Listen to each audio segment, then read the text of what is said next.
Whoa, Supersonic? This is amazing! The Chaos Emeralds actually mean something! Wait, what? Who is this? How did he do that to Supersonic?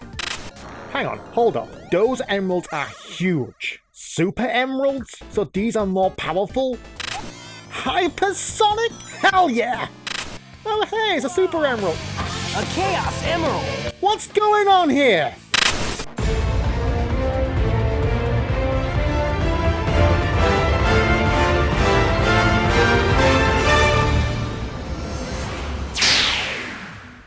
Hello and welcome to another episode of Blue Blur. I take it that many of us have not forgotten the Super Emeralds, and how can you not? An evolution of the Chaos Emeralds, collect all 7 and you can become Hypersonic, the strongest and most powerful character in the series. Notice how I didn't say Canon? Yeah, like with many characters, locations and elements over the years, the Super Emeralds and Hypersonic are not part of the Sonic canon. They were added as a means of replay value and rewarding the player. Remember, this was the biggest Sonic game at the time, and it was split into 2 cartridges. But my question is, why the emeralds look the way they do come Sonic Adventure? Originally, the emeralds are of a hexagon or octagon shape, an elongated hex and happy 8 to be precise, but Adventure onwards, they take on the brilliant, old European or Peruzzi cut shade depending on who was in charge of modeling at the time.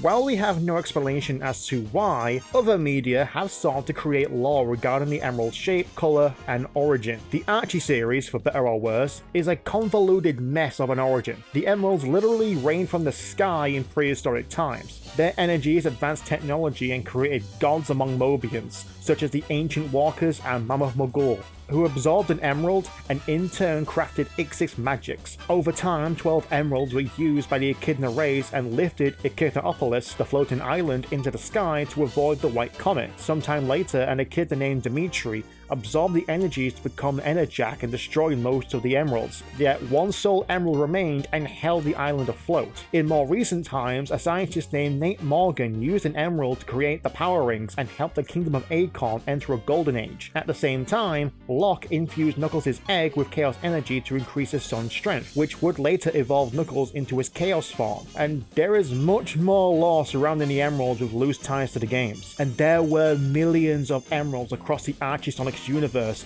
before the Great Harmony merged them all into the Standard 7 and the Soul Master Emerald on Angel Island. It is really worth reading the insanity of a backstory these gems were given in the comics. On the other side of the comic coin is the Fleetway Sonic the comic. Here, during the war between the Echidnas and the Dracon Empire, the Dracons used the 7 raw emeralds as vessels for their unstable chaos energy. The Echidnas were able to steal these emeralds back and capture the Dracon Prosecutor, but exposure to the emeralds mutated the captive into a monstrous creature known as Chaos. Draining some of the emerald's power, the Echidna Elder Pahakamak weakened Chaos, who was sealed away by the Echidnas. At some point, Knuckles was put into suspended animation along with the 7 emeralds, as the floating island, as it came to be known, was hoisted into the sky. During this time, 6 of the emeralds were divided into 12, plus the 7th, the Grey Emerald, was able to control the energies of the others. One set of the 6, plus the Grey Emerald, remained in the Temple of Chaos on the floating island, keeping the island airborne. The other set were sent to Mobius and scattered. Over time, these emeralds lost their individual colors and turned a uniform green. When the kindly scientist, Dr. Ovi Kintenbob, began his plan to rid Mobius of all evil, he sought out a vessel that could contain such power. He located the 6 Chaos Emeralds on Mobius, which would hold the negative energies via the Retro-Orbital Chaos Compressor. Still requiring the Grey Emerald, the Control Emerald, Kintenbob and Sonic searched for it to no avail. Eventually, Kintenbob believed that he had developed a way to transfer the energy without the 7th emerald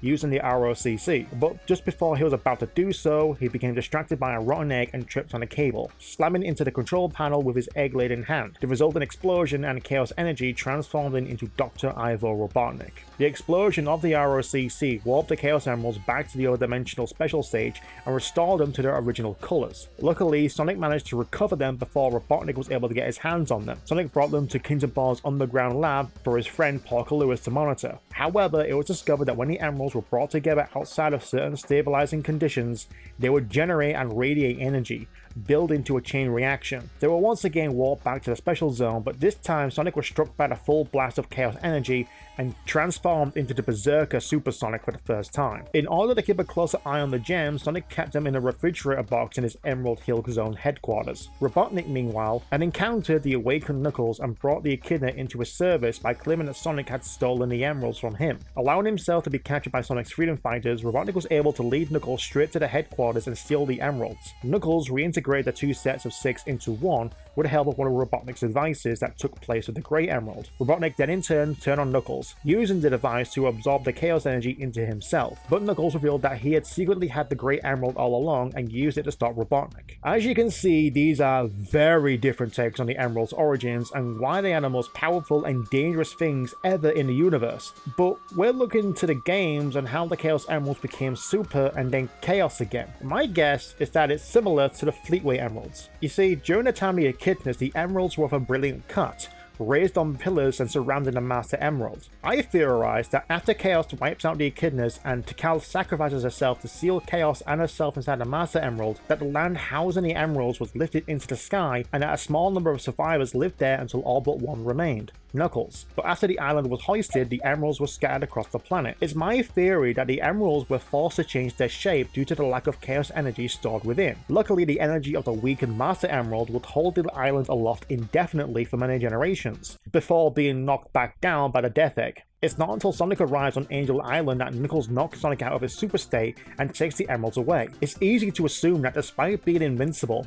the Chaos Emeralds are not fully powered, and Knuckles, being the guardian of the Master Emerald, has more control over Chaos energy than Sonic. Plus, this is only the second time that Sonic has assumed a form, so perfection is a long ways away. Later, we see Knuckles leave a special warp ring that leads to the Hidden Palace, where the emeralds take their place on the Hidden Altar, increasing in size. Now they're at their former prime, and with Sonic collecting their power back from the special stage, the emeralds power back up and return to the true state they have not been in for thousands of years. This new power surge unlocks Sonic's full potential, Hyper, as well as granting super states for Tails and Knuckles. After this, and returning the island back to its former place in the sky, now with a fully powered Master Emerald, the Chaos Emeralds reduce in size but retain their shape and scatter back towards the planet or back to the special zone. Without the power restored back to the Emeralds, I doubt the island would have ever returned to the sky, away from encroaching power-hungry individuals. I guess due to unforeseen circumstances of Sonic battling Robotnik, it was pure luck that the Death Egg landed on the island in the first place,